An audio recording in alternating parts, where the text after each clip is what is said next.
Good morning बच्चों। आज हम आपको अनुच्छेद लेखन के बारे में बताएंगे। यूँ तो आपने अनुच्छेद एग्ज़ाम में करे हैं, लेकिन अभी भी मैंने ये जो जाना उसके हिसाब से मैं आपको कहना चाहूँगी कि आप लोगों को अनुच्छेद लिखना पूरी तरह नहीं आता। आप लोग अनुच्छेद जैसी चीज़ में भी नंबर को कटाते हैं। और बच्चों ये याद रखिएगा कि ये अनुच्छेद आपके 10th तक भी आएंगे, बोर्ड की परीक्षा में आएंगे, जिससे आपको अच्छे अच्छे नंबर मिल सकते हैं अगर कुछ पॉइंट्स को, कुछ बातों को ध्यान रखे हम अनुच्छेद पढ़ें तो। अब बच्चों, अनुच्छेद आपस में संबंध रखने वाले वाक्य समूह को कहा जाता है, जो आपस में इंटरकनेक्ट होते हैं। पर उसको कैसे, कब, कहाँ और कितना लिखा जाए, ये बात जानने योग्य है। हम इस प्रकार बोल सकते हैं कि भाव व विचार को व्यक्त करने के लिए जो सेंटेंस आप लिखते हैं, एक लघु वाक्य की रचना करते हैं, उसको हम अनुच्छेद लेखन कह सकते हैं बच्चों। और एक बात हमेशा याद रखिए कि अनुच्छेद लेखन एक कला है बच्चों। जैसे आप आर्ट बनाते हैं, जैसे आप जिसको चित्रकला कहते हैं, या उद्योग का कोई क्राफ्ट का काम करते हैं, वो एक कला होती है। उसी प्रकार अनुच्छेद को लिखना भी एक कला होती है बच्चों। उससे पहले मैं आपको कुछ एक कॉमन सी जानकारी देती हूँ कि जो आप लोग अनुच्छेद और निबंध में करते हैं। आप लोग इस चीज़ का आपको पूरी तरह से ज्ञान होना चाहिए कि अनुच्छेद एक छोटा सा लेख है। जिस भी बारे में आप लिख रहे हैं वो बहुत स्वीट, स्मॉल लिखा हुआ होना चाहिए।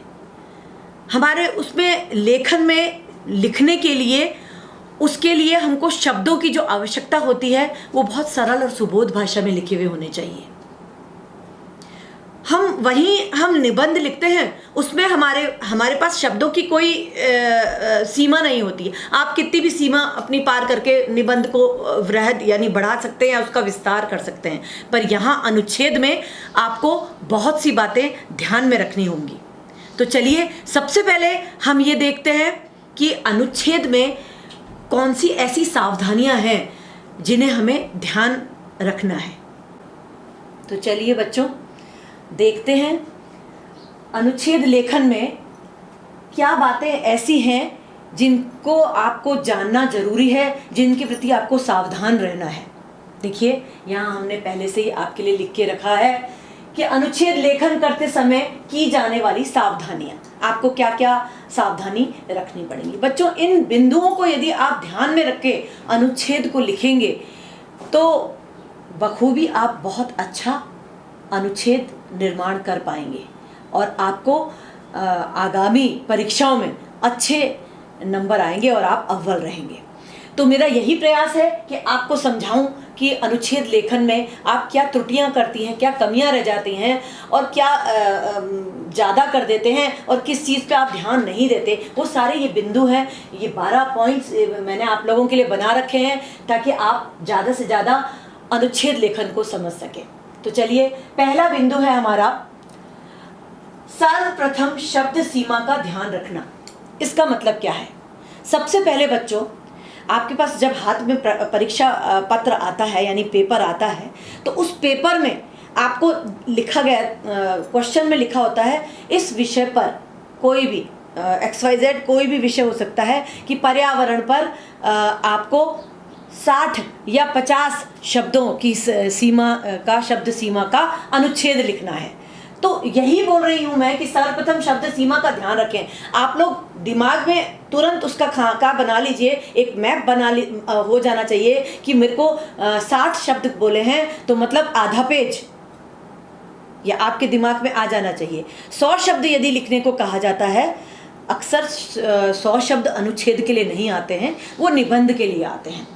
तो अगर आपको दे दिया जाता है, आपकी प्रतिभा को जानना चाह रहा है एग्जामिनर, तो आपको 100 शब्दों का अनुच्छेद उसने लिख दिया, तो आपको समझ में आ जाना चाहिए कि वो एक पेज है, एक पृष्ठ में लिखा जाएगा शब्द सीमा। तो ये मैं आपको कहना चाह रही हूँ, सर्वप्रथम शब्द सीमा का ध्यान रखना। ये आपको जैसे आपको पेपर में आया और आपसे पूछा गया 50 से 60, ठीक है, मुझे इतने ही शब्दों से ज़्यादा नहीं जाना है। इसका मतलब नहीं है आप एग्जाम में लिख के लिखते जा रहे हैं और बार बार उसको काउंट करते जा रहे हैं, ये नहीं करना। एक दिमाग में खाका उसका मैप तैयार करना है आपको। आगे है पॉइंट नंबर 2, एक ही शब्द या वाक्य का दोहरान नहीं करें। जब आप अनुच्छेद लिख रहे हैं बच्चों, तो बार बार एक ही शब्द का दोहरान नहीं करेंगे। मान लो आप मेरा मित्र पे अनुच्छेद लिख रहे हैं, मेरा मित्र ये है, मेरा मित्र ये करता है, मेरा मित्र ये, बार बार मेरा मित्र ये नहीं लिखा जाना चाहिए। जहाँ भी आपका दोहरान ज़्यादा हो जाएगा तो वहीं आपके अंक को काट दिए जाएंगे। तो इस चीज़ का हमें विशेष ख्याल रखना है। हर लाइन आपकी नई और उसी से संबंधित होनी चाहिए। आगे चलते हैं। बिंदु नंबर 3, सरल, स्पष्ट व प्रभावशाली भाषा का प्रयोग। आपके अनुच्छेद में बहुत सरल, स्पष्ट, मतलब जिसको साफ साफ समझ में आ रहा है, और प्रभावशाली भाषा का प्रयोग होना चाहिए। कई बच्चे क्या करते हैं बच्चों, अच्छा लिखने के लिए, मतलब उनको लगे कि ना भारी भरकम, बोझीले और बहुत कठिन शब्द डाल के ही अनुच्छेद सुंदर होता है। ऐसा नहीं है। अगर वहाँ पे उन भारी भरकम शब्दों की आवश्यकता नहीं है तो आपको उस प्रकार के भारी भरकम शब्दों का इस्तेमाल नहीं करना है। ये ध्यान रखेंगे। सरल भाषा में लिखिए, अपनी बात पूरी बताइए। ठीक है, आगे चलते हैं। पॉइंट नंबर आता है 4, अनुच्छेद की सुंदरता हेतु मुहावरे, कविता, दोहों आदि का प्रयोग करें। बेटा बच्चों, ये बहुत इंपॉर्टेंट बात मैं आपको बता रही हूँ कि जब भी आप अनुच्छेद लिखते हैं, कोई भी अनुच्छेद लिखते हैं, तो उसको प्रभावशाली, अभी आपने देखा प्रभावशाली भाषा का मतलब क्या है बच्चों, कि उसमें ऐसा कुछ कंटेंट डालें। मान लो आप गुरु की महत्ता पर लिख रहे हैं, गुरु की महत्ता पे आपको, गुरु का महत्व पे आपको दिया गया कि आप लिखिए, तो अनुच्छेद लिखिए, तो आप उसको अगर स्टार्ट करेंगे दोहे के द्वारा तो उसका इम्पैक्ट ही दूसरा आएगा, बहुत प्रभावशाली बन जाएगा वो। जैसे आपने शुरू करा, ध्यान मूलम गुरु मूर्ति, पूजा मूलम गुरुर पदम, मंत्र मूलम गुरु वाक्यम, मोक्ष मूलम गुरु कृपा। आपने ये लिखा, दोहा लिख दिया और उसके बाद गुरु का महत्व प्रतिपादित करना शुरू करा, तो बच्चों एकदम से एग्जामिनर का ध्यान आपकी तरफ आकर्षित होगा और आपको अच्छे अंक मिलेंगे। इसी प्रकार मुहावरे, देखिए मुहावरे का काम क्या होता है, आपका जो भी लिखा हुआ कंटेंट है, चाहे वो गद्य है चाहे पद्य है, उसको सुंदरता प्रदान करना। तो अगेन मैं इसी पॉइंट पे आती हूँ, प्रभावशाली। आपका प्रभावशाली अनुच्छेद तब हो पाएगा जब उसमें आप छोटे छोटे मुहावरों का प्रयोग करेंगे। जैसे हमने बोला, आप मनुष्य के किसी कार्य पे अनुच्छेद लिख रहे हैं, तो जब मनुष्य ठोकर खाता है तो वो उसको वो समझ पाता है, या उसे तब वो बात समझ में आती है। तो ठोकर खाना, यहाँ एक मुहावरा आ गया, आपने उस मुहावरे का प्रयोग उसमें अपने अनुच्छेद में करा, तो अगेन एक अट्रैक्शन का केंद्र बनता है और आपकी भाषा प्रभावशाली बनती है। इसी प्रकार कविता का प्रयोग करेंगे। कविता का प्रयोग, मान लो आपको अनुच्छेद मिला है अपने राष्ट्र पे कुछ लिखने का, स्वतंत्रता पे कुछ लिखने का, या परतंत्रता पे कुछ लिखने का, गुलामी या उस पे कुछ लिखना है आपको, है ना। तो आप उसको शुरू से अच्छी कविता है वो आपका तभी होगा, आप दोहे, कविताएं, लोकोक्तियाँ, मुहावरे, ये सब तभी डाल पाएंगे जब आप ये सब चीज़ें पढ़ते हैं। तो बच्चा आपने कविता का उसको लिखने से पहले कविता की एक लाइन डाल दी, स्वतंत्रता पे लिख रहे हो आप, हिमांद्रितूंद्र श्रृंग से प्रबुद्ध शुद्ध भारती, स्वयं प्रभा समुज्ज्वला स्वतंत्रता पुकारती। आप स्वतंत्रता के बारे में लिख रहे हैं, आपने इस लाइन से शुरू करा, तो एकदम से जो आपका चेक कर रहा है, आपके गुरु हैं, अध्यापक है, एग्जामिनर है, वो एकदम से आपकी प्रभावशाली जो आपने लिखा है, लेखन शैली है, उससे प्रभावित हुए बिना नहीं रह पाएगा। तो बच्चों ये सब चीज़ बहुत ज़रूरी होती है एक अनुच्छेद लिखते समय। आइए आगे चलते हैं। अब हम आते हैं 5th नंबर, 5वें बिंदु पे, रूपरेखा या संकेत बिंदु आदि बनाना। रूपरेखा और संकेत बिंदु क्या होते हैं बेटा, कि आपको जिस बारे में लिखना है, आपको ऐसा प्रतीत हो रहा है कि मैं इसके बारे में जानता तो बहुत कुछ हूँ, मैं बहुत सारा चीज़ें जानता हूँ, लेकिन मैं उसको कैसे लिखूँ, कंपाइल कैसे करूँ। तो उसमें से जो भी आपको प्रभावित बिंदु हैं उनको एक तरफ रफ में फट फट फट फट उतार लीजिए कि मैं इसमें ये डालूंगा, ये डालूंगा, ये डालूंगा, ये डालूंगा, ताकि आप बिखरे नहीं, अनुच्छेद को कॉम्पैक्ट कर पाएँ, उसको संभाल पाएँ, वो विस्तृत ना जाए। निबंध नहीं लिखना है हमको, तो विस्तृत ना जाए, उसको कंपाइल कर पाएँ। तो उसलिए पहले आप रूपरेखा तैयार कर लीजिए कि हमें ये बोलना है, उसके बिंदु ये अपने दिमाग में बना लीजिए, ये पॉइंट्स पे मुझे लिखना है। उसके लिए आप रफ शीट यूज़ कर सकते हैं, फटाफट उनके साइड में वो बिंदु लिख लीजिए और फिर उसके बाद उन बिंदुओं को के सहायता के द्वारा आप अनुच्छेद को लिखिए, उसको विस्तार दें। आगे है नंबर 6, अनावश्यक विस्तार से बचें। देखिए बच्चे, बार बार ये बात आपको बताई जा रही है, बच्चे लिखना तो बहुत कुछ चाहते हैं, विचार भी आ जाते हैं। अब उन विचारों को जब वो लिखने जाते हैं तो उनको कंपाइल, उनको बनाने के लिए वो उसको बहुत बड़ा लिखते चल जाते हैं। जैसे मैं अब एक आपको उदाहरण बताती हूँ। देखिए जैसे हमने बोला कि विचारों, जैसे मैंने आपको बताया विचारों को विस्तार से प्रकट करना तो निबंध में किया जाता है ना। लेकिन जैसे मुझे राखी के त्यौहार पर आपको अनुच्छेद बताना है, तो आप उसको एक लाइन में कैसे गठित करेंगे जिसमें 3 पॉइंट्स आ गए। मैंने बोली एक लाइन, उसमें 3 पॉइंट्स आ गए। श्रावण मास की पूर्णिमा के दिन आने वाला रक्षाबंधन का त्यौहार भाई बहनों के प्रेम और व सौहार्द की याद दिलाता है। देखिए एक लाइन थी लेकिन उसमें कई चीज़ें आ गई, कौन सी उसमें मनाया जाता है, और रक्षाबंधन का त्यौहार भाई बहनों के प्रेम को बताता है, सौहार्द को, ये सारी चीज़ें एक साथ आपको उसमें मिल गई। तो इस चीज़ का अनावश्यक विस्तार से बचना चाहिए। कई लोग क्या करते हैं, रोटी का महत्व है तो रोटी के महत्व में भिखारी को रोटी दी और ये दी और वो दी और 2-4 लाइनें ऐसी डाल देते हैं जो कि बिल्कुल इररिलेवेंट होती है। तो इस तरह से अनावश्यक विस्तार बढ़ाएंगे नहीं, जितना है सटीक उतना ही लिखना है। आगे चलेंगे। 7, अपने विषय पर अडिग रहें। अब देखिए ये सारे पॉइंट्स एक दूसरे से जुड़े हुए हैं बच्चों, ये ध्यान रखेंगे। जो आपने विषय वस्तु चयन करी है, पेपर में से आपको चॉइसेस मिलती हैं, इस पे लिखना है या इस पे लिखना है। तो जो भी आपकी विषय वस्तु है, जिस पे भी आप लिखना चाह रहे हैं, आप एनवायरनमेंट पे लिखना चाह रहे हैं, तो उसी पे अडिग रहें।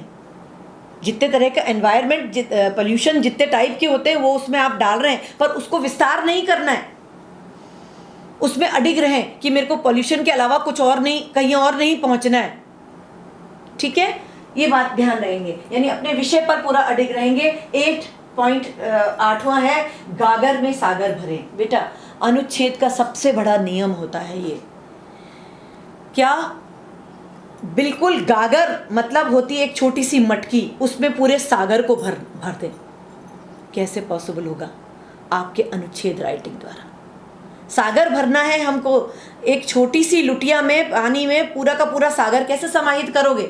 मतलब कि जो सार गर्भित है, जिसमें पूरा तथ्य है, वो उसमें निचोड़ना है। बहुत सारे शब्दों में बात ना कहकर छोटे से शब्दों में बात कहनी है। गागर में सागर भरना, समझ में आ रहे हैं बच्चा? ये बहुत बड़ी बात है, बहुत कम लोग इस चीज़ को करना जानते हैं, इसकी टेक्निक जानते हैं कि गागर में सागर कैसे भरा जाता है। ठीक है बच्चों, आइए आगे चलते हैं। पॉइंट 9 पे आते हैं, 9वां उस पे बिंदु पे आते हैं। क्या ध्यान रखेंगे हम, क्या सावधानी रखेंगे? देखिए इसमें लिखा है, ध्यान रहे हमें निबंध नहीं अनुच्छेद लिखना है। ये दिमाग में हमेशा चलते रहना चाहिए, ये पॉइंट हमेशा दिमाग में रहना चाहिए कि हम निबंध नहीं लिख रहे हैं, हम अनुच्छेद लिख रहे हैं। हमारे पास समय सीमा है, हमारे पास शब्दों की सीमा है। ये चीज़ को ध्यान में रखेंगे तभी आप उसका गठन कर पाएंगे, नहीं तो क्या होगा? मैंने बताया सारे पॉइंट्स एक दूसरे से जुड़े रहते हैं। आप ज़्यादा विस्तार कर देंगे, आपका जो पॉइंट्स हैं वो 60 शब्दों में लिखना था और आप 100 शब्दों में चले गए, तो आपको वहीं पे, अगर वो 5 मार्क्स का होगा तो वहीं आपके 2 मार्क्स काट दिए जाएंगे, सिर्फ इस चीज़ से कि इसने समय सीमा का ध्यान, शब्द सीमा का ध्यान नहीं रखा। तो ये है कि हमें ये ध्यान रखना है कि हम निबंध नहीं लिख रहे। देखिए बच्चों, जब हम निबंध लिखते हैं तो हम कितना भी विस्तार कर सकते हैं। ठीक है, निबंध लिखते समय हमें कई चीज़ों का ध्यान रखना पड़ता है, जो भी आगे के पॉइंट में मैं आऊँगी आपको बताऊँगी। निबंध लिखते समय हम लिखते जा रहे हैं, किसी बात को, कोई भी पॉइंट है उसको एलेबोरेट करना होता है निबंध में हमें। त्योहार के बारे में, किसी त्योहार के बारे में लिख रहे हैं तो उसको पूरा, उसका पूरा इतिहास बताएंगे त्योहार का निबंध में। वो कैसे शुरू हुआ, कैसे मनाया जाता था, है ना, और अब उसका स्वरूप क्या हो गया है, ये निबंध के लिए बता रही हूँ मैं, है ना। ये अब स्वरूप उसका क्या हो गया है, और आगे हम ऐसे इसमें क्या अच्छे गुण हैं, क्या बुरे गुण हैं, क्या इससे बुराई लोगों ने सीखी, फिर लास्ट में उसका उपसंहार खत्म करेंगे उसको, तो उसमें बताएंगे उसकी बुराई के बारे में कि कैसे उसको समाप्त करो। तो उसका एक तरीका होता है, निबंध को लिखने का एक तरीका होता है। ये सारी बातें हम विस्तार पूर्वक निबंध में कह सकते हैं, लेकिन अनुच्छेद में नहीं। ठीक है बच्चों, अब आगे आते हैं और 10वें पॉइंट पे आते हैं कि देखिए मैं बता रही हूँ, भूमिका व उपसंहार केवल नाम मात्र के लिए ही हो।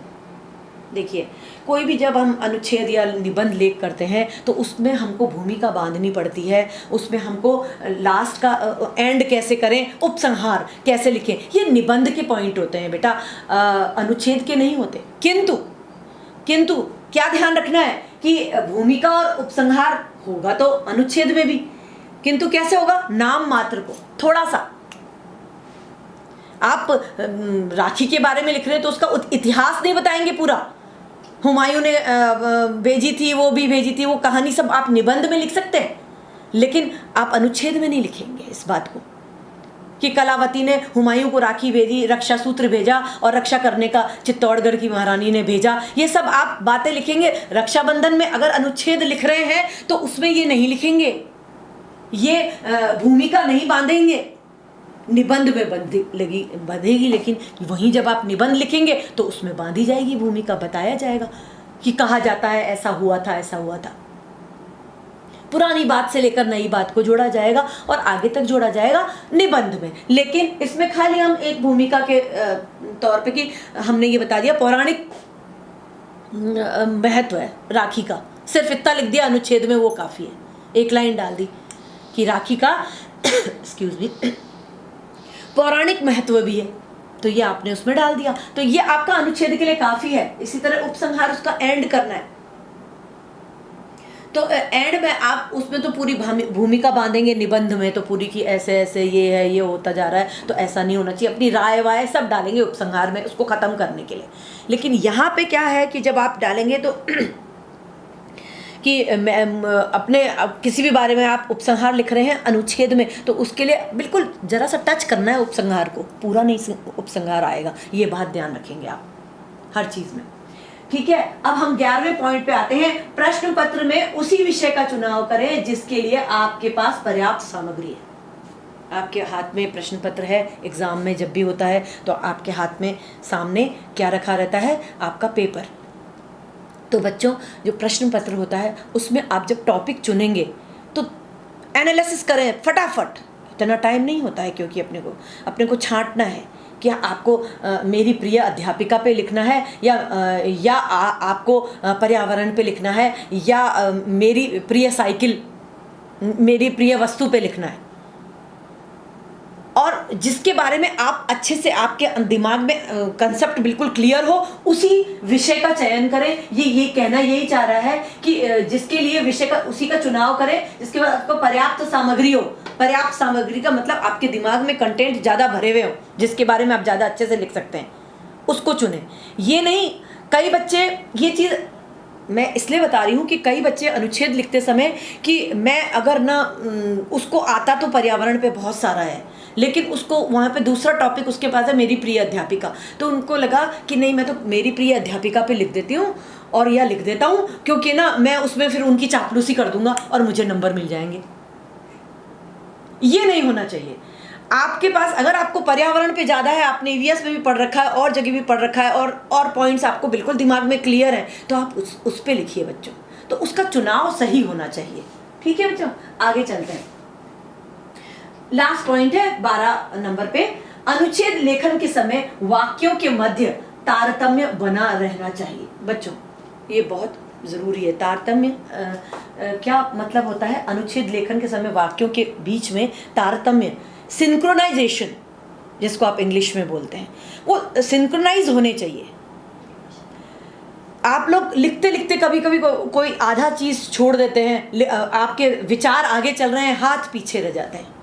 तो उस समय कई बच्चे करते हैं, सेंटेंस को आधा छोड़ के दूसरे को लिखने शुरू हो जाते हैं और आपका तारतम्य बिगड़ जाता है वाक्यों का।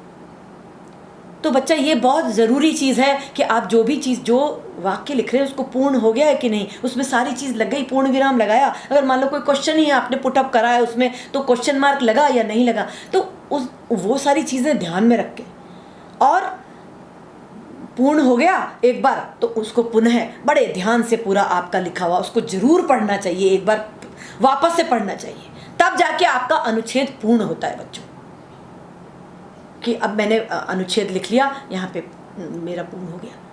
लास्ट में, चाहे स्टार्टिंग में अगर आपने दोहा या कुछ नहीं दिया है तो आप लास्ट में दे दीजिए। लिखते लिखते आपको कोई पंक्तियाँ याद आ गई, या कविता बनाने में कि आपके अंदर प्रतिभा है तो आपने 2 शब्द की कविता उसमें बनाकर लिख दी, तो वही चीज़ बच्चों प्रभावशाली हो जाती है। आ गई आपको बात समझ में बच्चों? तो ये था हमारा अनुच्छेद। अब अनुच्छेद के संबंधित जो कुछ 4-5 अनुच्छेद मैं आपको लर्न करने के लिए आपको दूंगी, आपके प्रश्न पत्र में दूंगी। इसके अलावा 4-5 टॉपिक पे आपको स्वयं को कार्य करना है बच्चों। तो जो वो टॉपिक में एग्जाम्स के आप, उसके अलावा वो प्रश्न भी दूंगी प्रश्न बैंक में, जिनके आपको आंसर स्वयं को लिखने हैं, है ना। तो वो जो आंसर आपको स्वयं को लिखने हैं उसमें मैं आपकी मदद नहीं करूंगी। आपको अपने आप छोटा सा, जितने शब्दों में मांगा जाए उतने शब्दों में आपको वो अनुच्छेद लिख कर देना पड़ेगा। आशा है आपको मेरी बात समझ में आ गई होगी। और आज अनुच्छेद की जो ये इम्पॉर्टेंट टिप्स आपने निधि मैम से लिए हैं वो आपको याद रहेंगे, और याद रहेंगे तो आवश्यक रूप से आप एक अच्छा अनुच्छेद बनाने में सक्षम होंगे। आज की क्लास हमारी यहीं तक। आपका दिन शुभ हो।